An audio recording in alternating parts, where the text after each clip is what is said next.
ओम श्री शक्ति नमः। ओम श्री शक्ति नमः। ओम श्री शक्ति नमः। पंचाक्षर मंत्र के महात्म्य का वर्णन।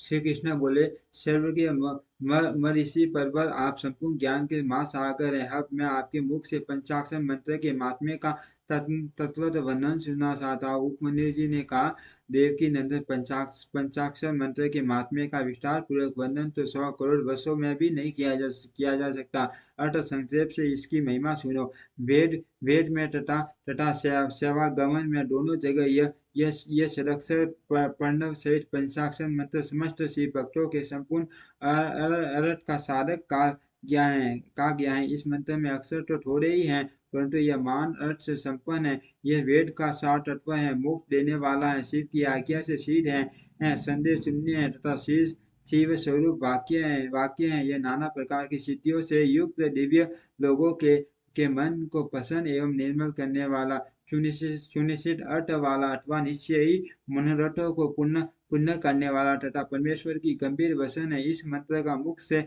सुख पूर्वक उच्चारण होता है। सर्वज्ञ शिव ने संपूर्ण देहधारियों के सारे मनोरथों की सिद्धि के लिए इस ओम नमः शिवाय मंत्र का प्रतिपादन किया है।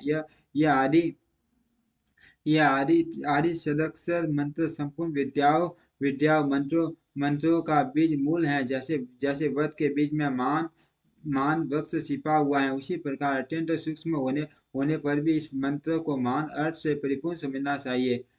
ओम इस एकाक्षर मंत्र में तीनों गुणों से अतीत सर्वज्ञ सर्वकर्ता मान सर्वव्यापी प्रभु शिव प्रतिष्ठित है। ईशान आदि जो सूक्ष्म एकांक्षर रूप ब्रह्म है, वे सब नमः शिवाय इस मंत्र में कर्म स्थित है। सूक्ष्म षडक्षर मंत्र में पंच ब्रह्म रूपधारी साक्षात भगवान शिव सर्वभावत वासक भाव से विराजमान है। अप्रमेय होने के कारण शिव वास्य है और मंत्र उनका वासक माना गया है। शिव और मंत्र का ये वास्य वाक भाव अनादि काल से चला आ रहा है। जैसे जैसे यह घोर संसार सागर अनादि काल से प्रवृत्त है, उसी प्रकार संसार से छुड़ाने वाला भगवान शिव भी अनादि काल से ही नित्य विराजमान है। जैसे औसत रोगों का स्वभावत शत्रु है, उसी प्रकार भगवान शिव संसार दोषों के स्वाभाविक शत्रु माने गए हैं। यदि ये भगवान विश्वनाथ न होते तो ये जगत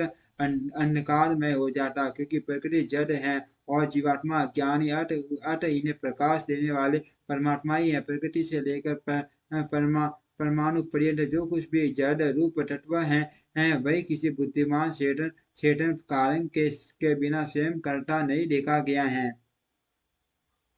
जीवों के लिए धर्म करने और अधर्म बेचने का उपदेश दिया जाता है। उनके बंधन और मोक्ष भी देखे जाते हैं। अतः विचार करने से स्वर्गीय परमात्मा शिव के बिना प्राणियों के आदि सड़क की सिद्धि नहीं होती। जैसे जैसे जैसे रोगी वैद्य के बिना सुख से रहित हो क्लेश उठाते हैं, उसी प्रकार स्वर्गीय शिव का आश्रय न लेने से संसारी जीव नाना प्रकार के क्लेश भोगते हैं। अतः यह सिद्ध हुआ है कि जीवों का संसार सागर से उद्धार करने वाले स्वामी अनादि सर्वज्ञ परिपूर्ण सदाशिव विद्यमान है। वे प्रभु आदि मध्य और अंत में रहित हैं, स्वभाव से ही निर्मल हैं तथा सर्वज्ञ एवं परिपूर्ण है। उन्हें शिव नाम से जानना चाहिए। शिवागमन में उनके स्वरूप का विशद रूप से वर्णन है। ये पंचाक्षर मंत्र उनका अभिधान वासक हैं और वे शिव अभिधेय वासीय हैं। अभिधान और अभिधेय वासक और वास्य रूप होने के कारण परम शिव स्वरूप यह मंत्र सिद्ध माना गया। ओम नमः शिवाय यह जो षडाक्षर शिव वाक्य है, इतना ही शिव ज्ञान है और इतना ही परम पद है। यह शिव का यह शिव का विधि वाक्य है, अर्थवाद नहीं। यह उन्हीं शिव का स्वरूप है जो सर्वज्ञ परिपूर्ण और स्वभावत निर्मल है, जो समस्त लोगों पर अनुग्रह करने वाले हैं। वे भगवान शिव झूठी बात कैसे कह सकते हैं। जो सर्वज्ञ हैं वे तो मंत्र से जितना फल मिल सकता है उतना पूरा बताएंगे, परंतु जो राग और अज्ञान आदि दोषों से ग्रस्त हैं वे झूठी बात कह सकते हैं। वे राग और अज्ञान आदि दोष ईश्वर में नहीं है। अत ईश्वर कैसे झूठ बोल सकते हैं। जिनका संपूर्ण दोषों से कभी परिचय ही नहीं हुआ, उन स्वर्गीय शिव ने जिस निर्मल वाक्य पंचाक्षर मंत्र का पन्नयन किया है वह वह प्राणभूत ही है, इसमें संशय नहीं है। इसीलिए विद्वान पुरुष को चाहिए कि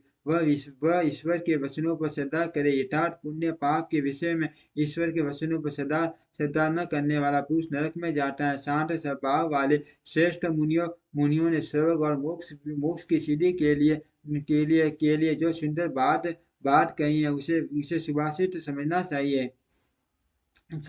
जो वाक्य राग द्वेष असत्य काम क्रोध और तृष्णा का अनुसरण करने वाला हो, वह नरक का हेतु होने के कारण कारण दुर्भाषित कहलाते हैं। अविद्या एवं राग से युक्त वाक्य जन्म मरण रूप संसार क्लेश की प्राप्ति में कारण होता है। अतः वह कोमल ललित अथवा संस्कृत संस्कार युक्त हो तो भी उससे क्या लाभ, जिसे सुनकर कल्याण की प्राप्ति हो तथा राग आदि दोषों का नाश हो जाए। वह वाक्य सुंदर शब्दावली से युक्त न हो तो भी शोभन तथा समझने योग्य है। मंत्रों की संख्या बहुत होने पर भी जिस विमल षडाक्षर मंत्र का निर्माण स्वर्गीय शिव ने किया है, उसके समान कहीं कहीं कोई दूसरा मंत्र नहीं है। षडाक्षर मंत्र में सौ अंकों सहित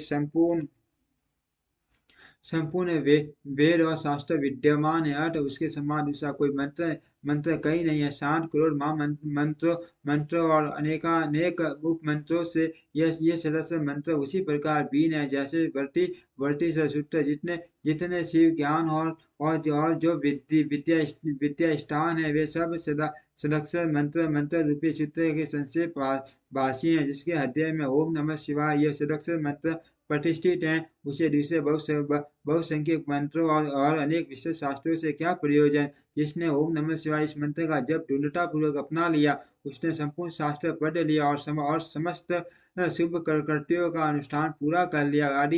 आदि में नमः पद से युक्त शिवाय ये तीन अक्षर जिसकी जीवा के अग्रभाग में विद्यमान है, उसका जीवन सफल हो गया। पंचाक्षर मंत्र के जप में लगा हुआ पुरुष यदि यदि पंडित मूर्ख अनत्यज अथवा अदम्भी हो तो वह पाप पंज से मुक्त हो जाता है। ओम श्री शक्ति नमः। ओम श्री शक्ति नमः। ओम श्री शक्ति नमः। ओम श्री शक्ति नमः। ओम श्री शक्ति